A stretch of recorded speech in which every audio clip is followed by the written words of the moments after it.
Hi, everyone. Marty Becker, owner and founder of Atlas Financial Strategies, where we specialize in asset-based long-term care insurance, guaranteed retirement income, and asset protection. Today, in this short video, we're going to answer the question of what information do I need to provide to get a long-term care insurance strategy? So, in order to get you an accurate quote, we will need to fill out a personal assessment. And there's going to be things like, obviously, your name, date of birth, state of residence, and the like. The last thing that we'll need to get you on your way to an appropriate recommendation is a financial assessment. We'll need to find out about your current Social Security, any pensions, brokerage accounts, 401ks, IRAs, and the like, plus your current expenses. Now, you may be thinking, why do I need to provide my financials for a long-term care policy? Or does this guy just want to find out how much I have so he can sell me something else? All legitimate questions. But the answer is this is asset-based long-term care, okay? It will be part of your assets. And in order to make an appropriate recommendation, we need to consider your assets.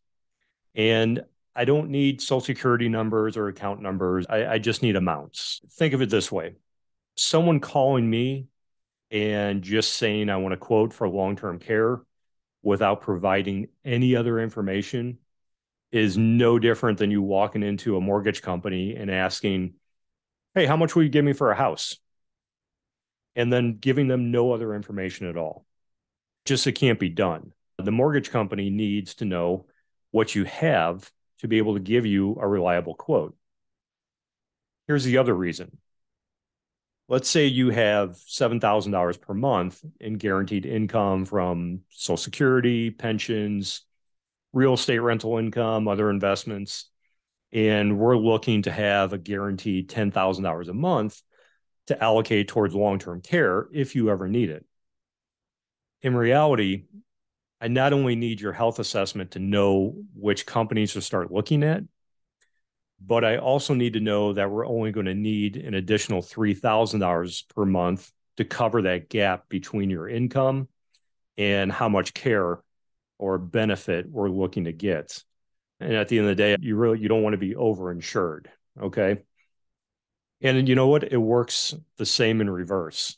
Let's say you only have $3,000 per month of guaranteed income, and that means we have a pretty large gap to fill.